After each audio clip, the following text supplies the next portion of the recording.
नमस्कार दोस्तों, स्वागत है इस लेक्चर में जिसमें हम आपको जीके के इम्पोर्टेंट क्वेश्चन के बारे में बहुत आसान तरीके से एक्सप्लेन करेंगे। बस आप फोकस सामने रखना, तब जाकर आप बहुत इजीली इन क्वेश्चन को समझ पाएंगे। बहुत इंपॉर्टेंट है, आप लोगों के प्रीवियस ईयर एग्जाम में बनने वाले क्वेश्चन हैं। इसी तरीके से पैटर्न वाइज आप लोगों के एग्जाम में भी क्वेश्चन बनेंगे, तो फोकस सामने रखेंगे तो आप बेहतर तरीके से कर पाएंगे। और इस क्लास को अपने सभी फ्रेंड के साथ शेयर करना होगा ताकि वो भी अपनी तैयारी को और बेहतर कर सके और आने वाले एग्जाम को बहुत इजीली टारगेट कर सके। तो शुरू करते हैं आज का पहला क्वेश्चन क्या है उसके साथ। तो पहला क्वेश्चन आपका इस तरीके से बहुत इंपॉर्टेंट है, इसमें मेंशन भी किया है कि जो भारत की राजधानी का नाम क्या है। तो जो भारत की राजधानी है उसका नाम नई दिल्ली है, ये आपको प्रॉपर समझ होना चाहिए। एंड उसी प्रकार सेकंड क्वेश्चन के बारे में बात करें तो सेकंड क्वेश्चन भी आपका इम्पोर्टेंट है। तो इसमें मेंशन किया है कि जो भारत के प्रथम राष्ट्रपति कौन थे। तो भारत के जो प्रथम राष्ट्रपति थे उनका नाम है डॉक्टर राजेंद्र प्रसाद। ये आपको क्लियर होना चाहिए। ये सभी पॉलिटी के क्वेश्चन है, बहुत इंपॉर्टेंट है। एंड तीसरा नंबर ये भी अपने आप में बहुत इंपॉर्टेंट है। इसमें मेंशन किया है कि जो आपका ताजमहल किसने बनवाया था।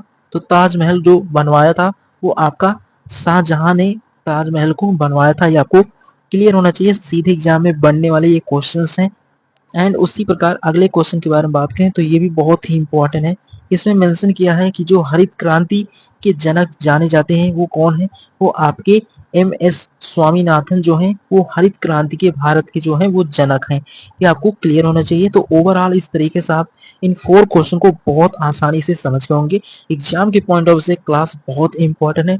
उसी तरीके से इन क्वेश्चन को भी सेट किया है क्योंकि एग्जामिनर के ऊपर डिपेंड करता है, वो इजी एंड हार्ड दो तरीके से क्वेश्चन को डिजाइन करते हैं। तो आपको फोकस सामने रखना होगा, चाहे वो इजी हो या हार्ड। आपको तैयारी कर रहे हैं तो आपको ये नहीं देखना है कि ये टॉपिक आपका इजी है। कभी कभी आपके एग्जाम में यही से क्वेश्चन बनते हैं, लेकिन एग्जाम का प्रेशर होने के कारण आप इजी क्वेश्चन को भी रॉन्ग कर देते हैं। तो इन गलतियों से बचें, तब जाकर आप बहुत इजीली सेलेक्ट हो पाएंगे किसी भी गवर्नमेंट एग्जाम में। उसके बाद बढ़ते हैं अगले क्वेश्चन के बारे में जो कि और इम्पोर्टेंट क्वेश्चन है उसके बारे में। एंड उसके बाद पांचवा नंबर क्वेश्चन बहुत इंपॉर्टेंट है एग्जाम के पॉइंट ऑफ व्यू से। इसमें मेंशन किया है इस तरीके से। तो इसमें पूछ रहा है आपसे कि जो आपका राष्ट्रगान होता है यानी कि जो जनगण मन है उसके जो रचयिता कौन है, वो आपके रविन्द्रनाथ टैगोर हैं। ये आपको क्लियर होना चाहिए। एंड उसी प्रकार 6 नंबर क्वेश्चन आपका बहुत इंपॉर्टेंट है। इसमें मेंशन किया है कि भारत में कुल कितने राज्य हैं 2025 में। तो 2025 में भारत में 28 राज्य यानी कि 28 राज्य और 8 केंद्र शासित प्रदेश। ये आपको प्रॉपर क्लियर होने चाहिए। बहुत इंपॉर्टेंट ये है क्वेश्चंस, सीधे एग्जाम में बनने वाले क्वेश्चंस हैं। एंड उसी प्रकार 7th नंबर ये भी आपका बहुत इंपॉर्टेंट है। इसमें मेंशन किया है कि भारत का जो राष्ट्रीय पशु कौन सा है। तो भारत का जो राष्ट्रीय पशु है वो आपका बाघ है। इसी प्रकार 8 नंबर क्वेश्चन भी मेंशन किया है। इसमें पूछ रहा है कि राष्ट्रीय पक्षी कौन सा है। तो राष्ट्रीय पक्षी आपका मोर है। तो इस तरीके से ओवरऑल आप ये भी क्वेश्चन बहुत इजीली समझ गए होंगे। इंपॉर्टेंट क्वेश्चंस हैं। एंड बढ़ते हैं इसके आगे वाले क्वेश्चन के बारे में। तो अगला क्वेश्चन क्या है उसको फोकस से समझना। उसके बाद ये भी आपका बहुत ही इंपॉर्टेंट क्वेश्चन है। इसमें मेंशन किया है कि जो आपका राष्ट्रीय फल कौन सा है। तो आम यानी कि जो मैंगो होता है वो राष्ट्रीय फल है कहाँ का, इंडिया का, यानी कि भारत का राष्ट्रीय जो फल है वो मैंगो है। एंड उसी प्रकार 10th नंबर क्वेश्चन के बारे में बात करें तो ये भी अपने आप में इम्पोर्टेंट है। तो इसमें मेंशन किया है आपका बहुत इम्पोर्टेंट है कि जो राष्ट्रीय पुष्प है आपका यानी कि जो राष्ट्रीय फूल है वो आपका कमल है। ये भी आपको क्लियर होना चाहिए। एंड उसी प्रकार 11th नंबर क्वेश्चन भी अपने आप में इम्पोर्टेंट है कि भारत का सबसे बड़ा राज्य क्षेत्रफल के अनुसार कौन सा है। तो जो भारत का सबसे बड़ा राज्य क्षेत्रफल के अनुसार वो आपका राजस्थान है। ये आपको क्लियर हो गया होगा। एंड उसी प्रकार आपको ये भी क्लियर होना चाहिए कि जो भारत का सबसे छोटा राज्य क्षेत्रफल के अनुसार है वो गोवा है। एंड 12वें नंबर क्वेश्चन के बारे में बात करें तो ये तो बहुत इंपॉर्टेंट है, सीधे प्रीवियस ईयर एग्जाम में बनने वाला क्वेश्चन है। इसमें मेंशन किया है कि भारत की सबसे बड़ी नदी कौन सी है। तो जो भारत की सबसे बड़ी नदी है वो आपकी गंगा नदी है। ये आपको क्लियर होना चाहिए। बहुत इंपॉर्टेंट है, सीधे एग्जाम में बनने वाले क्वेश्चन हैं। तो उम्मीद करता हूँ आप इन 12 क्वेश्चन को आप बहुत इजीली समझ गए होंगे। बहुत ही इंपॉर्टेंट है। एंड उसके बाद अगले क्वेश्चन के बारे में बात करें तो अगला क्वेश्चन आपका बहुत ही इंपॉर्टेंट है। इसमें मेंशन किया है बहुत ही इंपॉर्टेंट है। इसमें पूछ रहा है आपसे कि एंड उसके बाद 14 नंबर क्वेश्चन अपने आप में बहुत इंपॉर्टेंट है। इसमें मेंशन किया है कि भारतीय संसद में कितने सदन है। तो भारतीय जो संसद है उसमें सदन जो है आपके वो दो सदन होते हैं। एक तो होता है आपका लोकसभा और एक होता है राज्यसभा। तो इस तरीके से लोकसभा और राज्यसभा के बारे में आपको प्रॉपर समझ हो गया होगा। एंड उसी प्रकार अगला क्वेश्चन भी आपका बहुत इंपॉर्टेंट है, सीधे एग्जाम में बनने वाले क्वेश्चंस हैं। तो 15 नंबर भी आपका बहुत इंपॉर्टेंट है, इसको फोकस से समझना।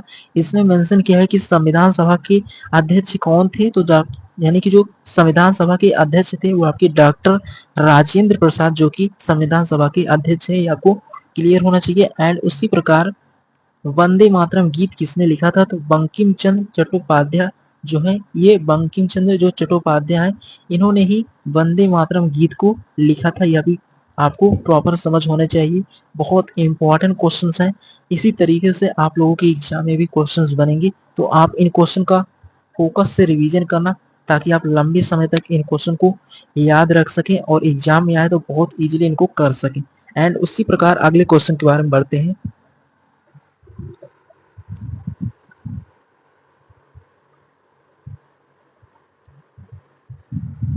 उसके बाद अगला क्वेश्चन आपका बहुत इंपॉर्टेंट है। इसमें मेंशन किया है भारत का जो राष्ट्रीय खेल क्या है।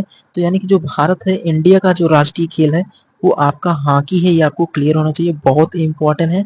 एंड उसी प्रकार अगले क्वेश्चन के बारे में बात करें तो अगला क्वेश्चन भी आपका बहुत इंपॉर्टेंट है। तो इस तरीके से आप 17 नंबर क्वेश्चन समझ गए होंगे और इससे प्रीवियस जितने भी क्वेश्चन हमने अभी तक डिस्कस किया है बहुत इजीली आप इनको समझ गए होंगे। तो उसी प्रकार जो भारत का राष्ट्रीय खेल है वो आपका हॉकी है, ये आपको क्लियर होना चाहिए, बहुत इंपॉर्टेंट है। तो इस तरीके एंड उसके बाद 18 नंबर क्वेश्चन आपका बहुत इंपॉर्टेंट है। इसमें मेंशन किया है इस तरीके से, इसमें पूछ रहा है आपसे कि तारक मेहता का उल्टा चश्मा किस प्रकार का कार्यक्रम है। वो आपका हास्य धारावाहिक है, ये आपको क्लियर होना चाहिए, बहुत इंपॉर्टेंट है। एंड 19 नंबर क्वेश्चन भी आपका बहुत इंपॉर्टेंट है, इसको समझना होगा। तो 19 नंबर क्वेश्चन सीधे एग्जाम में बनने वाला क्वेश्चन है। इसमें मेंशन किया है कि जो पृथ्वी सूर्य की परिक्रमा कितने दिनों में पूरा करती है। तो 365 दिन और 6 घंटे में जो है वो पृथ्वी सूर्य की परिक्रमा करती है, आपको प्रॉपर समझ होना चाहिए। एंड 20 नंबर क्वेश्चन के बारे में बात करें तो 20 नंबर क्वेश्चन आपका बहुत ही इंपॉर्टेंट है। इसमें मेंशन किया है कि भारत में सबसे ऊंचा पर्वत कौन सा है। तो कंचनजंगा जो एक पर्वत है वो भारत का सबसे ऊंचा पर्वत है, ये आपको क्लियर होना चाहिए, एग्जाम के पॉइंट ऑफ व्यू से बहुत इंपॉर्टेंट है। एंड उसके बाद अगले क्वेश्चन के बारे में बात करें तो अगला क्वेश्चन भी आपका बहुत इंपॉर्टेंट है, ये है 21 है। इसमें मेंशन किया है, तो इसमें मेंशन किया है कि जो आपका आईसीसी का पूरा नाम क्या है। तो इंटरनेशनल क्रिकेट काउंसिल, ये आपको क्लियर होना चाहिए, बहुत इंपॉर्टेंट है, सीधे एग्जाम में बनने वाले क्वेश्चंस हैं, तो इनके बारे में आपको प्रॉपर समझ होना चाहिए। एंड उसी प्रकार 22 है, इसमें मेंशन किया है आपसे, पूछ रहा है कि लाल किला कहाँ स्थित है। तो आपका ये भी बहुत इंपॉर्टेंट है, जो लाल किला है आपका वो दिल्ली में है, ये आपको प्रॉपर समझ हो गया होगा। एंड उसी प्रकार 23 के बारे में बात करें तो ये भी आपका बहुत इंपॉर्टेंट है। तो 20 जो आपका 23 है, इसमें मेंशन किया है कि जलियांवाला बाग हत्याकांड कब हुआ था। तो 13 अप्रैल 1919 में, यानी कि 13 अप्रैल 1919 को जलियांवाला बाग हत्याकांड हुआ था, ये आपको प्रॉपर समझ होना चाहिए। यानी कि जो 13 अप्रैल 1919 है इस दिन ये इवेंट जो हुआ था, ये आपको प्रॉपर समझ होना चाहिए। एंड 24 के बारे में बात करें तो भारत के पहले उपराष्ट्रपति कौन थे। तो भारत के जो पहले उपराष्ट्रपति हैं वो आपके डॉक्टर सर्वपल्ली राधाकृष्णा जो है वो भारत के पहले उपराष्ट्रपति हैं, ये भी आपको प्रॉपर समझ होना चाहिए एग्जाम के पॉइंट ऑफ से। ये क्वेश्चंस बहुत इंपॉर्टेंट है, आप किसी भी एसएससी रेलवे या किसी और एग्जाम को उनके प्रीवियस ईयर क्वेश्चंस को देखेंगे तो आपको पूरा क्लियरिटी हो जाएगी। एंड बढ़ते हैं अगले क्वेश्चन के बारे में। तो अगला क्वेश्चन आपका बहुत इंपॉर्टेंट है। तो अगला 25 है, इसमें मेंशन किया है इस तरीके से, इसमें बोल रहा है कि द्रौपदी मुर्मू कौन है। तो भारत की वर्तमान राष्ट्रपति 2025 में है, ये आपको क्लियर होना चाहिए, बहुत इंपॉर्टेंट है। एंड 26 के बारे में बात करें तो ये भी आपका बहुत इंपॉर्टेंट है। इसमें मेंशन किया है कि विश्व का सबसे बड़ा महासागर कौन सा है। तो विश्व यानी कि वर्ल्ड में अगर बात करें तो आपका प्रशांत महासागर वो विश्व का सबसे बड़ा महासागर है, ये आपको क्लियरिटी हो गया होगा। एंड उसी प्रकार 27 बहुत ही इंपॉर्टेंट है, इसमें मेंशन किया है कि भारत में रुपया कब प्रारंभ हुआ था। तो 1540 यानी कि 1540 में शेर शाह सूरी द्वारा भारत में रुपया प्रारंभ किया गया था, ये आपको क्लियर होगा। और शेरशाह सूरी के बारे में आपको एक क्लास लगाएंगे जिसमें प्रॉपर उसके बारे में बहुत ही इजीली एक्सप्लेन करेंगे, बट आपको इस 27 नंबर क्वेश्चन में भी पूरी क्लियरिटी होगी। इस तरीके से जो आपकी हिस्ट्री के पोर्शन से क्वेश्चन है वो भी बहुत इंपॉर्टेंट होते हैं एग्जाम के पॉइंट ऑफ व्यू से। तो उम्मीद करता हूँ आप 27 क्वेश्चन बहुत इजीली समझ गए होंगे। एंड बढ़ते हैं अगले क्वेश्चन के बारे में जो कि और इम्पोर्टेंट क्वेश्चन है।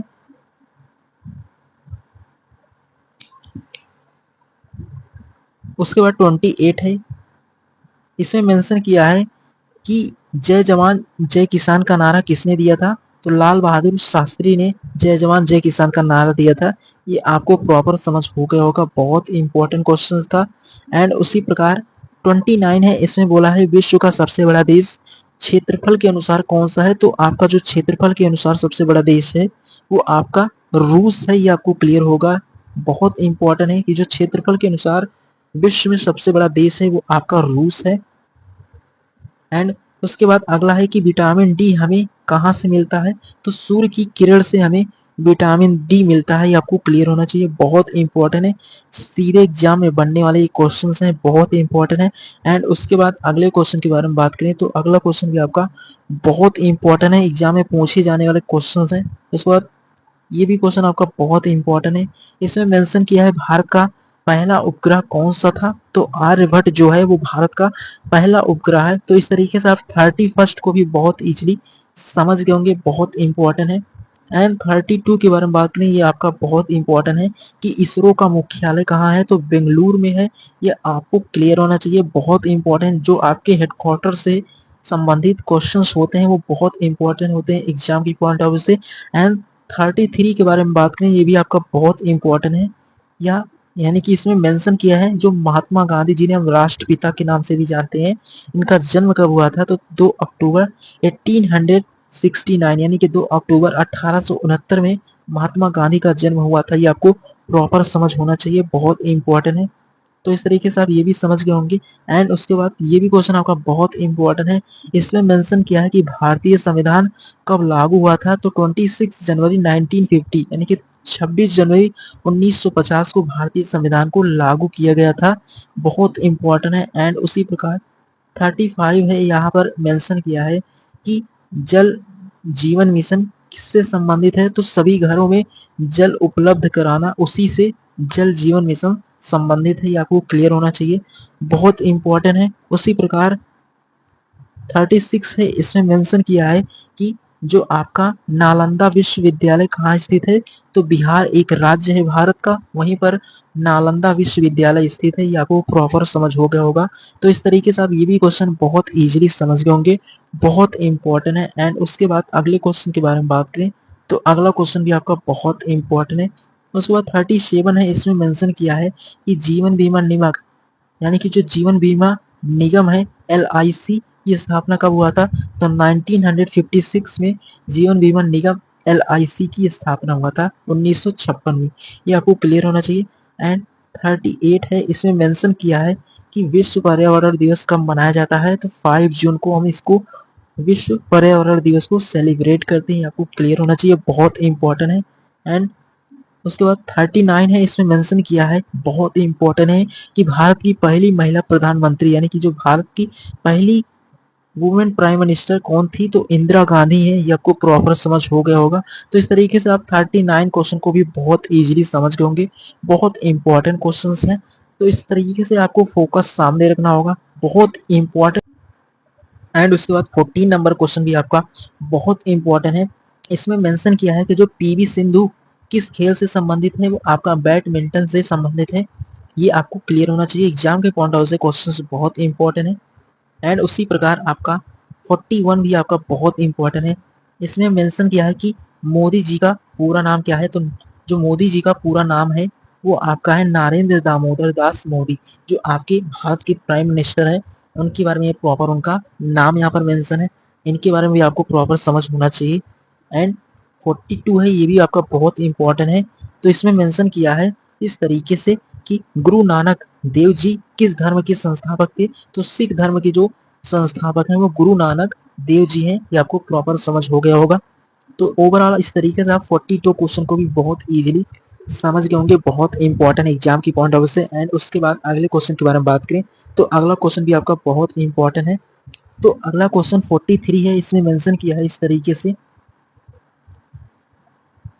तो इसमें मेंशन किया है कि भारत का राष्ट्रीय ध्वज किसने डिजाइन किया था। तो जो पिंगली वेंकैया हैं उन्होंने भारत का जो राष्ट्रीय ध्वज है उसे डिजाइन किया था, ये आपको प्रॉपर समझ होना चाहिए। एंड तो इस प्रकार आपका 44 है, इसमें मेंशन किया है कि विश्व का सबसे ऊंचा जलप्रपात कौन सा है। तो आपका एंजल फॉल्स वेनेजुएला जो है वो आपका सबसे ऊंचा जलप्रपात है, ये आपको क्लियर होना चाहिए। और जो विश्व का है वो आपका एंजल फॉल्स वेनेजुएला जो है वो यानी कि जो विश्व का सबसे ऊंचा जलप्रपात है, ये आपको क्लियर हो गया होगा। एंड उसी प्रकार 45 है, इसमें मेंशन किया है कि न्यूटन किस वैज्ञानिक का नाम है। तो न्यूटन जो है वो सर आइजैक न्यूटन, जिन्होंने हमें गति के नियम के बारे में एक्सप्लेन किया था कि न्यूटन का जो प्रथम नियम क्या है, इन सभी के बारे में हम आपको फिजिक्स में बहुत इजीली एक्सप्लेन करेंगे। तो आप इस तरीके से उनको वहां पर समझ सकते हैं। बट आपको यहाँ पर ये समझना था कि जो न्यूटन किस वैज्ञानिक का नाम है, तो सर आइजैक न्यूटन को ही हम न्यूटन कहते हैं। तो इस तरीके से इनके बारे में भी आपको प्रॉपर समझ हो गया होगा। एंड उसी प्रकार अगले क्वेश्चन के बारे में बात करें तो अगला क्वेश्चन आपका है 46 है, इसमें मेंशन किया है कि बल्ब का आविष्कार किसने किया था। तो थॉमस अल्वा एडिसन जो है उन्होंने बल्ब का आविष्कार किया था, ये आपको क्लियर होना चाहिए। एंड उसी प्रकार अगला क्वेश्चन जो है वो भी बहुत इंपॉर्टेंट है। तो 47 है, इसमें मेंशन किया है। तो 47 में मेंशन किया है कि ताजमहल किस नदी के किनारे है। तो यमुना नदी के किनारे ताजमहल है, ये आपको क्लियर होना चाहिए, बहुत इंपॉर्टेंट है। उसी प्रकार 48 नंबर, ये भी आपका बहुत इंपॉर्टेंट है कि जीवन का आधार क्या है। तो जीवन का जो आधार है वो आपका जल है, ये आपको क्लियर होना चाहिए। तो इस तरीके से आप 48 क्वेश्चन को बहुत इजीली समझ गए होंगे, बहुत इंपॉर्टेंट है। एंड उसके बाद बढ़ते हैं अगले क्वेश्चन के बारे में जो कि और इम्पोर्टेंट है। तो उसके बाद अगला क्वेश्चन आपका 49 है, इसमें मेंशन किया है कि मदर टेरेसा को भारत रत्न कब मिला था। तो 1980 में, यानी कि 1980 में मदर टेरेसा को भारत का रत्न मिला। तो इस तरीके से आपका जो 15 नंबर है इसमें मेंशन किया है कि यूएनओ का मुख्यालय कहाँ है। तो न्यूयॉर्क, यानी कि जो न्यूयॉर्क है वो आपका अमेरिका में है, ये आपको प्रॉपर समझ होगा। तो उम्मीद करते हैं आप इन क्वेश्चन को भी यहाँ तक समझ के होंगे। एंड उसके बाद अगला क्वेश्चन आपका बहुत इंपॉर्टेंट है, जो 51 है, इसमें मेंशन किया है कि भारत की राजधानी क्या है। तो नई दिल्ली है, ये आपको प्रॉपर समझ होगा। एंड उसी प्रकार 52 है, इसमें मेंशन किया है कि विश्व का सबसे बड़ा महासागर कौन सा है। तो प्रशांत महासागर, ये भी आपको क्लियर हो गया होगा। एंड 53 है, इसमें मेंशन किया है कि भारत का संविधान कब लागू हुआ था। तो भारत का जो संविधान है वो 26 जनवरी 1950 को लागू हुआ था, ये आपको क्लियर होना चाहिए। एंड उसी प्रकार अगले क्वेश्चन के बारे में बात करें तो अगला क्वेश्चन आपका बहुत इंपॉर्टेंट है कि महात्मा गांधी जी का जन्म कहाँ हुआ था। तो पोरबंदर, जो कि कहाँ पर है, गुजरात राज्य में है, ये आपको क्लियर होना चाहिए। एंड 55 के बारे में बात करें तो इसमें मेंशन किया है सौर मंडल का सबसे बड़ा ग्रह कौन सा है। तो बृहस्पति जो है वो सौर मंडल का सबसे बड़ा ग्रह है। एंड उसी प्रकार अगला क्वेश्चन भी आपका बहुत इंपॉर्टेंट है 56, इसमें मेंशन किया है ताजमहल किसने बनवाया था। तो शाहजहां ने बनवाया था, ये आपको प्रॉपर समझ हो गया होगा। तो इस तरीके से आप यहाँ तक बहुत इजीली इन क्वेश्चन को समझ गए होंगे। एंड उसी प्रकार अगला क्वेश्चन आपका बहुत इंपॉर्टेंट है, इसमें मेंशन किया है कि भारत का सबसे लंबा नदी जो है वो आपका गंगा नदी है, ये आपको क्लियर होना चाहिए। एंड उसी प्रकार 58 है, इसमें मेंशन किया है कि विश्व की सबसे ऊंची चोटी कौन सी है। तो माउंट एवरेस्ट विश्व की सबसे ऊंची चोटी है। एंड उसी प्रकार 59 के बारे में बात करें तो इसमें मेंशन किया है भारत की पहली महिला राष्ट्रपति कौन थी। तो आपकी प्रतिभा पाटिल है, वो भारत की पहली एक ऐसी महिला थी जो राष्ट्रपति बनी थी, आपको प्रॉपर समझ हो गया होगा। तो इस तरीके से तो उम्मीद करता हूँ आप इन क्वेश्चन को ही बहुत इजीली समझ गए होंगे। एंड बढ़ते हैं इसके अगले वाले क्वेश्चन के बारे में जो कि और इम्पोर्टेंट क्वेश्चन है। तो इस तरीके से आपका जो 16 नंबर क्वेश्चन है इसमें मेंशन भी किया है। तो इसमें मेंशन किया है कि क्रिकेट में एक सदी यानी कि सेंचुरी कितने रन की होती है। तो क्रिकेट में जो सेंचुरी होता है वो 100 रन का होता है, ये आपको क्लियर होना चाहिए, बहुत इंपॉर्टेंट है। उसी प्रकार आपका 61 है, इसमें मेंशन किया है इस तरीके से, बहुत इंपॉर्टेंट क्वेश्चन है। इसमें मेंशन किया है कि भारतीय स्वतंत्रता संग्राम में लाल किला झंडा किसने फहराया था? तो नेताजी सुभाष चंद्र बोस ने भारतीय स्वतंत्रता संग्राम में लाल किला झंडा को जो फहराने वाले हैं वो नेताजी सुभाष चंद्र बोस थे। ये आपको क्लियर होना चाहिए। एंड उसी प्रकार अगला क्वेश्चन 62 है, ये भी आपका बहुत इंपॉर्टेंट है। इसमें मेंशन किया है कि विश्व स्वास्थ्य संगठन WHO का मुख्यालय जिनेवा स्विट्जरलैंड में है। आपको क्लियर होना चाहिए, बहुत ही इंपॉर्टेंट क्वेश्चन था। एग्जाम की पॉइंट ऑफ व्यू से ये क्वेश्चन बहुत ही इंपॉर्टेंट है, सीधे एग्जाम में बनने वाले क्वेश्चन है। तो उम्मीद करता हूँ आपका फोकस सामने होगा, तो इन क्वेश्चन को समझ गए होंगे। एंड उसके बाद आज के जो इम्पोर्टेंट क्वेश्चन है ये भी इम्पोर्टेंट है। तो इसमें मेंशन किया है कि भारत के जो पहले प्राइम मिनिस्टर कौन थे? तो जवाहरलाल नेहरू हैं। ये आपको प्रॉपर समझ हो गया होगा। एंड उसी प्रकार 64 जो है ये भी बहुत इंपॉर्टेंट है। इसमें मेंशन किया है कि पृथ्वी से सबसे नजदीकी जो ग्रह है वो आपका शुक्र है। ये भी आपको क्लियर होना चाहिए। एंड उसी प्रकार 65 है, ये भी आपका बहुत इंपॉर्टेंट है। इसमें मेंशन किया है कि भारत का जो राष्ट्रीय पक्षी कौन सा है? तो मोर, यानी कि। तो उम्मीद करता हूँ आप यहाँ तक सभी क्वेश्चन को बहुत इजीली समझ गए होंगे। एंड उसके बाद बढ़ते हैं, अगला क्वेश्चन क्या है इसके बारे में। तो ये क्वेश्चन आपका बहुत इंपॉर्टेंट है, सीधे एग्जाम में बनने वाला क्वेश्चन है। इसमें मेंशन किया है कि कंप्यूटर का जनक किसे माना जाता है? तो चार्ल्स बेबेज को कंप्यूटर का जनक माना जाता है। तो इस तरीके से आप इस क्वेश्चन को भी बहुत इजीली समझ गए होंगे, बहुत इंपॉर्टेंट है। एंड उसी प्रकार अगला क्वेश्चन ये भी इंपॉर्टेंट है कि भारत की सबसे लंबी सीमा किस देश की है? जो बांग्लादेश है उसकी सीमा सबसे लंबी है, ये आपको क्लियर होना चाहिए। ये भी बहुत इंपॉर्टेंट है, किस देश की है? तो वो आपका बांग्लादेश जो है वो भारत की सबसे लंबी सीमा वाला देश है। एंड उसी प्रकार इसमें मेंशन किया कि तीसरा विश्व युद्ध कौन लड़े थे, यानी कि तीसरा विश्व युद्ध कौन लड़े थे, ये आपको प्रॉपर समझ होना चाहिए। तो अभी तक ऐसा कुछ नहीं हुआ, यानी कि तीसरा विश्व युद्ध अभी तक नहीं हुआ है, ये आपको क्लियर होना चाहिए, बहुत इंपॉर्टेंट है एग्जाम के पॉइंट ऑफ व्यू से। तो ओवरऑल आप इस तरीके से ये भी क्वेश्चन बहुत इजीली समझ गए होंगे, बहुत इंपॉर्टेंट है। उसके बाद 69 है, इसमें मेंशन किया है, तो इसमें पूछ रहा है आपसे कि विश्व में सबसे अधिक जनसंख्या वाला देश कौन सा है? तो चीन है।